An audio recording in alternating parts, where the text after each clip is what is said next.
What's up, guys and gals? My name is Splattercat, and we are here playing the next episode of Mountain Blade Warband. In the previous episode, we had pretty much been ultimate badasses. We had gotten super hardcore, and it doesn't matter if our color is yellow, we did not behave that way. We pretty much wiped out an army that was twice our size. Did pretty well right there. Okay, they were like 160% of our size. Not quite 200%, but we were getting closer. It's all good. It's one of the biggest battles we've won in this playthrough so far, and I'm proud of it. I'm glad that it went the way we wanted it to, especially since they ended up fielding a ton of top-tier units. What are we going to do in this episode? We are going to recruit like crazy. Since Peshmi already got raided, I'm not really worried too much about it anymore.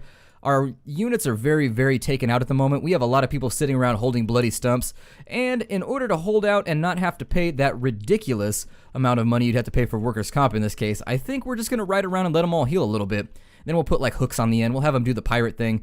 We'll do something to get them back into the fray, but for now, we need to get them some compatriots. I think I'm going to go completely and totally for 20 Nordic units right here, because I'd like to have a strong front line once again. We've been carrying around a lot of units with us, and I felt like for a while that our front line simply has not been up to par. There's our weekly report. We've made a little bit of money. You guys had mentioned in a previous episode that you feel like I'm flooding the industry with dyes. That's not the case, and I'll explain why. A little bit ago, there was an economy patch that tried to stop people from scumming their way to making a lot of money. And when they did that, they reduced the productive capabilities of just about every town, meaning they lowered the output of just about every profitable enterprise. Because of that, there is simply no way that you can shift a market anymore. It is very, very difficult to do so. I've seen people running a dye works at every single city across the entire map, and they're still pulling down like 450, 500 dinars from each one. So I would be very, very skeptical that it's going to shift the economy in any way, especially after that patch nerf that came, probably like 6 months ago, a year ago. Maybe even longer, I'm not even sure. I remember though, it was the same patch that broke running iron from Kura to Vercheg. What you used to do is you would set up an ironworks in Tyr, Sargoth, and Vercheg. And once you had ironworks in all of those, Kura would produce about 15 iron a week, and you would just put 5 in each one, and you would basically just get yourself like 1,200 dinars from every single location. And it was an easy way to make an ass ton of money in the early game. The Lords of the Serenade Sultanate are trying to call me to their sides, but I'm going to say, no sir, we have way too much stuff going on right now. Piss off and be unto the wind with you. We're trying to hang out with Nordic people right now. We've had enough of that southern stuff. We're trying to get up north, catch ourselves a little bit of frostbite, maybe have a little bit of fun. We have some people to upgrade now, and we're going to turn them all into Nord footmen. Khergit skirmishers are all going to become Khergit horsemen. I'm going to turn all of them into horse archers because I feel like the veteran horse archers are at least a little bit better than the lancers. Thus far, the lancers have been super disappointing, and I just don't see them making it through too many battles. Although in the last fight, I feel like the reason I'm sort of coming around with the Khergits, I still don't like their army, and I don't like their tactics, and I don't like their units, but at the same time, credit where credit is due. They did do really well in that last battle for us, so you know, I'll give them a little bit of a chance. I'm going to try and make some veteran archers. I feel like they do a pretty good job at skirmishing and keeping people's shields faced in the wrong direction. And if that's the best benefit that we can get out of them, we'll take it. Is that... Oh, I thought that said 50 for a second. I was like, oh, it looks like we're about to fight 50 Sea Raiders. It is about to be on like Tron. Or Donkey Kong. Or on like the Psalm. I don't know. There's a lot of stuff we could say right there. There are a lot of things that rhyme with on. I mean, you can go ahead. On like Spawn. Yeah, on like Dawn. That's not, I don't even know how that makes sense, but I'm just going to throw it out there as an option. It is a viable way to go with this. 41 deserters, Vaegir skirmishers. Do I have any prisoners right now? I have Kleiss, so that's good. Let's continue upgrading everybody and making sure they're moving into the higher tiers. There we are. And from here on out, I don't really have a plan for this episode. Our cash is a little bit low at the moment. We need to equip that guard helmet. That's a really nice helmet. Let's give that to Beheshter. Jump into his equipment menu, drop that right there. I'd also like to give that bastard sword to our two-armed man. Well, everybody in our group is two-armed, but our two-handed man. And once again, I'll make the same joke. Everybody seems to be two-handed too. We don't have any stumpy individuals running around at the moment with pirate hooks or anything, but there we are. So he's now got a bastard sword. I don't know if I should take his shield away as a precautionary measure to keep him from using the heavy bastard sword with the shield. I think it'll still deal more damage than the short sword in any case, so maybe... We'll have to wait and see. We'll have to pay attention to Lazalet and see just how he whips it out, giggity. Now then, we've gotten ourselves re-recruited. Our party size report, we got so much renown for that last battle that it only increased the amount of people we could have by 1. We're also probably pretty low on food right now. Let's hit Ravaden and see if we can't refuel and make a little rest stop here, because, as always, Matheld has to pee. We can't sell anybody to the ransom broker. Mercenary swordsman might be nice. There's Bundug, but he's a good guy. It's so weird that we haven't seen we haven't seen like Nizar, we haven't seen some of the people we lost really early in the game, which makes me wonder if they're bugged right now. It's one of those really strange situations that we've come across where usually they show up again. What I should do is go back up to the north and find myself another Huskarl's shield. I may spend my time doing that in this episode. I apologize if it seems kind of boring to you, but a Huskarl's shield might be nice. It's one of those little commodities that makes the game a tad easier. I think it's the largest shield you can wield without actually having to get up off your horse. I'm going to keep the boots because I feel like probably somebody in this group can use them. She's using chainmail. There we go. It's going to be Rolf. There is no way that Rolf's boots are better than these. They're not that good of boots, but they're shiny. And you guys know me. Here at the Nerd Castle, we go for the shiny every single time. If I have a choice between just dull, lackluster, and shiny, guess what? Shiny's going to win the day. Convert those over, and then we'll convert that right there. Lots and lots of upgrades to be done. So I think our best chances of getting ourselves a Huskarl's shield, 2,500 for Kleiss, we'll accept it because I feel like the war with Rhodox is coming to a close. This fight has been going on a very, very long time, and I was looking through the reports menu, and they said that Rhodox has admonished, or they have admitted, that they've taken way, way, way the worst wear for the war. So, ooh, the worst wear for the war? Say that 10 times fast. That's a funsies rhyme. Alright, funsies tongue twister. We've got Watchman over there. Let's see what's upstairs.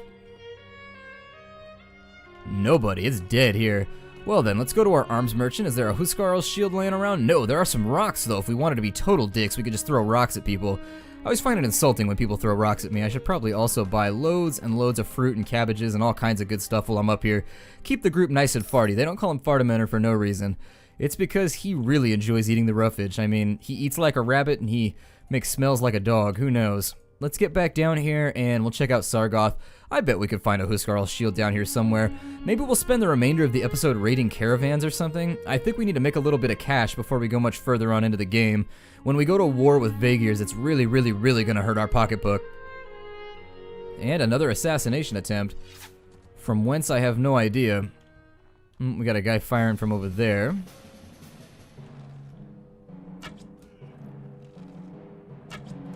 But I think I can get him faster than he can get me. And there it is. I struck him in the groin for the final blow, just to add insult to death. I almost said insult to injury, but that wasn't an injury, that was fatal. Down they go. Is there a fourth? Oh, there is. God, he's being all sneaky mode. He got me right in between the armor. He got me in the neck, essentially. That's the only way he did that much damage with a hunting bow. Where did that arrow go? Let me see it. Yeah, he got me with a headshot, I think, or something. The bandits fall before you as wheat to a scythe. I don't know what a wheat is. I got close to Will Wheaton, though. They fall before you like Will Wheaton? I don't know. I don't think Will Wheaton would fall before me. His nerdiness is strong. In a nerd battle, I feel like I would almost assuredly lose. Power draw 5? Part of me feels as though that, well, you could do power draw 5, but you would have to invest pretty sincerely in getting to power draw 5 to get to that. I mean, you would have to spend a lot of time to get there. Nothing here that looks interesting. Well, we've exhausted 2 options. Hopefully Tyr has it. Top tier gear, I guess you could call it. Ho ho ho ho! Terrible. An elite cavalry shield. See, all these have, you guys have asked me to get a new shield for a long time, but all of these have 100 coverage, but they don't have 500 HP, which ours does. 523 HP, that is a lot of HP, so unfortunately, until I find something with more HP, I'm not really obliged to swap it on out. That balanced guard sword is pretty sexy. It would allow me to thrust, and you know how we like to do thrusting around here. Thunder thrusts. God, what was that from? I did that so long ago. That was from my Serious Sam playthrough, which was, quite honestly, that was one of the first series I ever publicized online. That was back when I was getting like 2 views a day. How things change. Sometimes you look back, and if you ever start a YouTube channel and you start to like have things ramp up, you take a look back and you just can't believe how quickly things have changed. Like, I'm always so tremendously grateful for how things have gone here, because sometimes it feels like YouTube really is just a tremendous roulette. Like, you never know if it's gonna turn out okay for you, and I'm happy that it has. If it hadn't, I'd still be making videos. I mean, obviously I started out making videos for nobody, so I would finish making videos for nobody if I had to, but it's fun having like 14,000 friends that come and join me watching me play games every day, so there's that. We've got a few upgrades to do. Look, I can do control click. I told you guys I can do it. Whee! There it is right there. See, it's not that I don't know how to do it, it's just that I really like going, ah, like that. It makes me happy. We got some more Nord veterans going on. We need to replace these Huskarls right here, and I feel like it's my fault because I simply don't have enough levels on my main character to get myself into Huskarl territory with auto-leveling. Oh no. Okay, so Vaegirs now has a provocation, or Vaegirs has provoked us, but there is a provocation to go to war with Vaegirs right now. That's Count Klargus. How did he raise an army so rapidly? Or is he like the one guy we haven't gotten at yet? He's got 10 sharpshooters, 9 knights. I think we could conceivably take him if we had just a few more guys that were higher tier. We have just a few too many noobs right now. I think if we could get all of our Nords up to like tier 4, I'm pretty sure we could take him because a lot of what he has on board right now are really, really low level weak troops. And depending on the order in which the one that I'm looking at right there, the man-at-arms. The man-at-arms are the only thing in that entire group listing that I'm worried about. The Swadian footmen could be a little bit rough, but we've got so many skirmishers that I think we'd be alright. I think I'm just going to hang back for a little bit. Let's have a look at Cherie, see what's going on down here. 253 still. Okay. They're packing pretty heavy heat down there. We're more or less just waiting for the war with Rhodoks to end and hoping that at some point we'll go to war with Vaegirs maybe. Fighting with Vaegirs would be a long, bloody conflict, and I don't think we can take them. If you just look at the distribution of their land, they've got to have way, way more lords than we do, simply because they can give that land off to new lords and keep them happy. Voluka was a big loss for Rhodoks too. They've got us surrounded, so the fight would definitely be hard and long. And I know, there's a joke in there somewhere. Let it go. Just let it pass, deep down. Just stifle it. Convert the humor just into like a tumor or something deep down in your bowels and let it go. Peshmi is looking okay. Halmar's looking alright. Well, let's head on back. I get the feeling we've probably got a bunch of guys hiding over by Yalen or Yelkala. Let's see if we can at least get some fight in before we finish this episode off, because as of right now, this is seeming like sort of a slow episode. There's not a lot going on. Sultan Hakim, oh my god, almost 400 units with him. That is a gangster army, but he's only got 6 Mamluks. It's not a high tier army, which is what worries me about it. I think he's been recruiting from his prisoners because he's got kind of an international UN force right there. I'm almost positive he's been recruiting from his prisoners. Okay, so there's peace with Rhodoks. I only said that because when I was growing up I had a friend whose last name was Rona. They had moved here from Finland. But anyways, Rhodoks, god. Sounds like a place where a bunch of rhinos would hang out and just go to war with one another. Now then, we've made peace with Rhodoks, which I believe leaves us at peace with everybody. Yeah, we have nobody that is our enemy at the moment. How's about we go pick a fight with Vaegirs? Let's go look and see what their holdings are looking like within our own territory, and let's make ourselves some friends. Jamayed. 26 Mamluks, 98 Master Archers. That's a pretty terrifying garrison. The more ranged it has, the less likely I am to hit it. There's got to be a reason that none of our men have hit any of these. The garrison there is pretty elite as well. God. The AI is doing a great job at keeping these things absolutely reinforced with just the thickest troops they can. Durin. 130 Master Archers. It's no wonder we haven't really been taking any land from any of these other sides. It seems like everybody's pretty well fortified across the breadth of the entire map. There's a 6th Huskarl. Sounds like a movie. The 6th Huskarl. Like the 13th warrior, essentially, just with Huskarls. Convert them on over. There's the 5 warriors right there.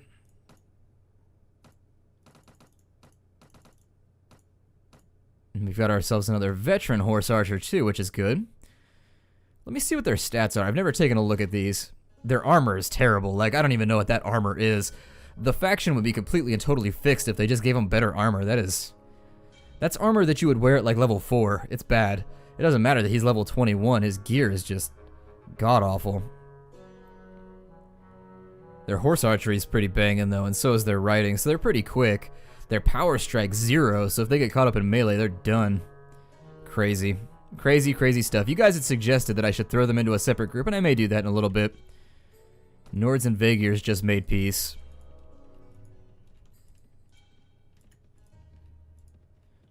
Dugan's been raided by somebody recently, which is suspect because we haven't been at war, but maybe it's still recovering from like a week ago or something. Do a little bit more of a patrol, maybe swing through Tolga, grab some food. Yeah, Tolga has the best McDonald's in town. A lot of people don't know that, but it's in the travel brochure. If you look under Tolga, it's there. Vaegirs, okay, so there it is. There is the battle right there. Now what we want to do is I'm going to fall back to defend my own territories. We've got Malayurg, We've got Uhun, which is over here, and then we've also got Peshmi. So we want to watch this little expanse. The first assault is going to be the worst. It's going to be really, really nasty up in here for the next week or so. Who is this? Brachanoyan. He got that name from using his MAC-10 in battle, just Bracha. Am I reaching? I feel as though I'm reaching right now. I'm reaching like a man with very, very long arms. That's the best metaphor that I could come up with. Simile. Whatever. Not gonna correct myself. We kept Rindiar. I did all that work to take Rindiar, and I thought it was gonna go down to like 400 dudes. I bet they'll hit Rindiar first. I'm gonna watch this forest, though. We're just gonna kind of walk this expanse. I guarantee we're gonna get into combat before the end of this episode, though. And there's the first excursionary force. Let's write them down. I'm going to only lightly tap, because I don't want to get caught up in battle against like a king or anything. Let's start taking some prisoners. Every single lord that we get rid of is one that can't bug us later. Mariga's one of the guys that likes us because we've cleared bandits out of his locality like 1.5 trillion times. I realized, would that be like, I don't know if that would be like 1.5 trillion, or if it would be like 1.5 trillion. I'm not sure where that leaves me right now. Mathematically, I'm confused. It reminds me of this story a friend of mine told where he was working with autistic kids, and he had an autistic kid that he was teaching, and he was teaching him how to draw the number 1. Like, he had to practice doing his ones over and over again, and the kid drew like 1 time, and then he just like lost his mind and started having like a temper tantrum, and the teacher couldn't figure out why, my buddy couldn't figure out why. And so this kid's like losing his mind over this thing, and he asks him why, and the kid was saying that if there's a 1 on the page, it's 1, but if he draws another 1, it equals 2, and so he just flat out refused to draw any more 1s on the page, because in his mind, that would be converting, basically there was kind of a disconnect between the literary representation of a 1 and the concept of a 1. It's kind of an interesting literal way of thinking. It's outside the box. It interested me a lot when I heard that story. I'm gonna send in... I'm gonna have the cavalry follow me. I don't think they're going anywhere. Cavalry! Make ready! On the demo! We're gonna ride over here and we'll see what's gonna happen. I think I'd like to get a nice flank going, so once they reassociate themselves over here, let's do it. The skirmishing from the north should hurt their horses quite a bit. And this is gonna get downright nasty.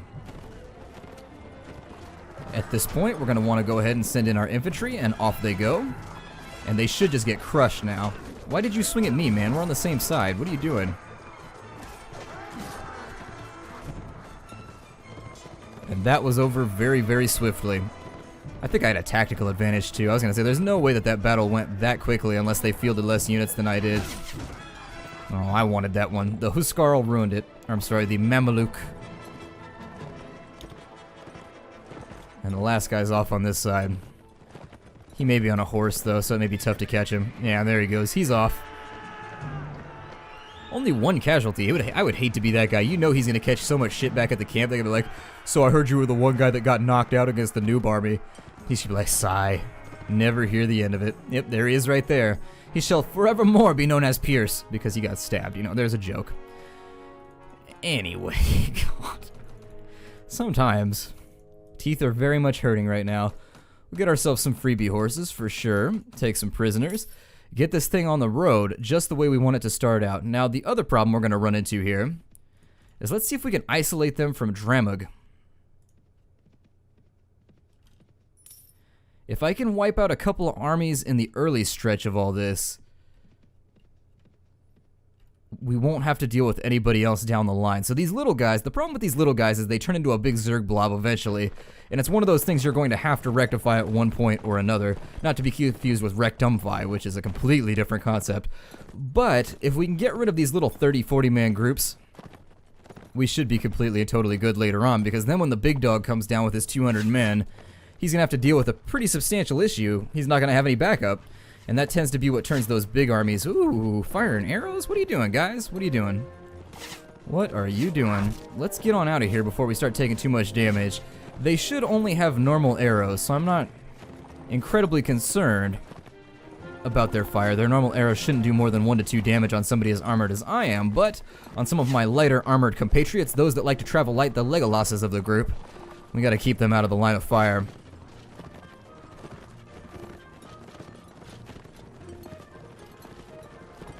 think I should like to collapse my infantry right now. And are they just skirmishing? I have no problem coming across the field if we have to. It looks like he's not going to engage me, so let's go ahead and get going. He's just going to camp out on the hill. We'll give everybody the charge order, excluding all of my archers, because archers have this weird tendency to inch forward fire, and then they end up in melee and they get themselves killed.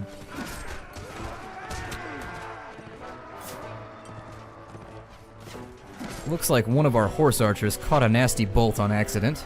Somebody came down on him like Zeus. And unfortunately, there's no res for that kind of damage.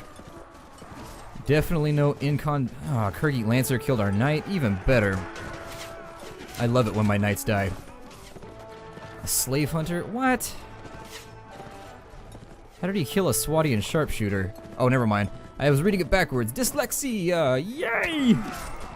Dyslexics untie. Alrighty. We've gotten rid of a couple of them, and... I think the last fighting is... There he is. I want this guy right here. This guy is mine. Nope, you may not spear him. I shall stab him because he's wearing a goofy hat. That is not a fashion-conscious hat.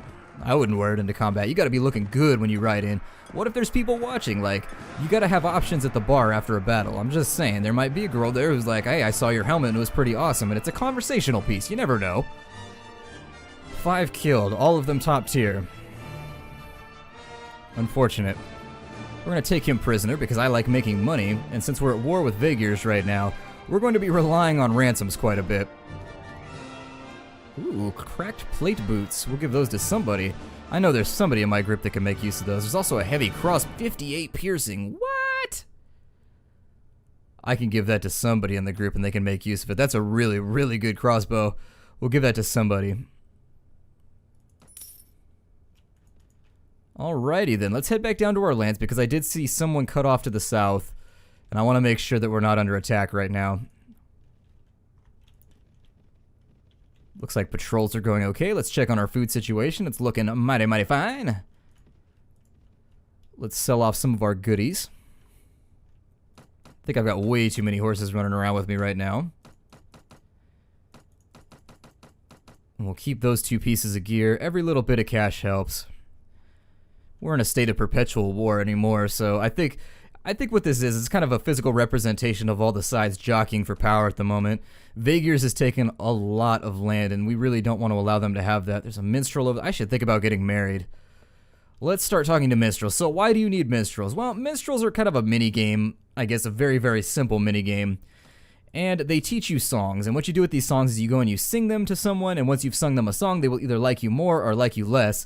Everybody likes different songs, so evil guys are more likely to like battle songs. Nice people are more than likely going to like love songs, things of that nature, and so you've got to kind of pick out from the dialogue options what song people want to hear, and then you try and seduce them with music.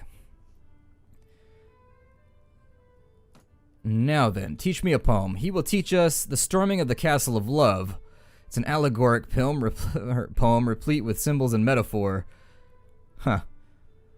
Alright, the role of a woman is to inspire but also civilize a man, not appreciated by all noble ladies, but some. Okay, yeah, whatever, teach me it. 300 in ours, we just learned a new poem. We're getting classier in the world of Calradia. We're learning medieval Shakespeare, I guess, or Calradian Shakespeare. I need to find myself a ransom broker, so let's do that before we break off the episode. Looks like the raiding is happening over here near Malierg, so we're definitely going to want to reinforce that point.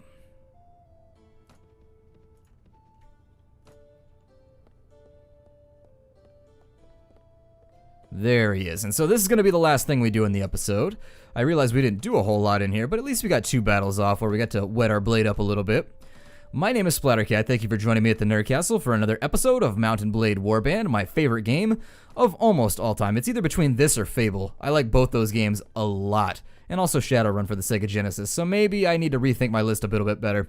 I'll see you guys next time. Take care out there, everybody, and we will defend all of this in the next little bit. Yeah, I don't see anything else being raided. We'll be up here. This is where we're going. Little bit of a preview. Take care, guys.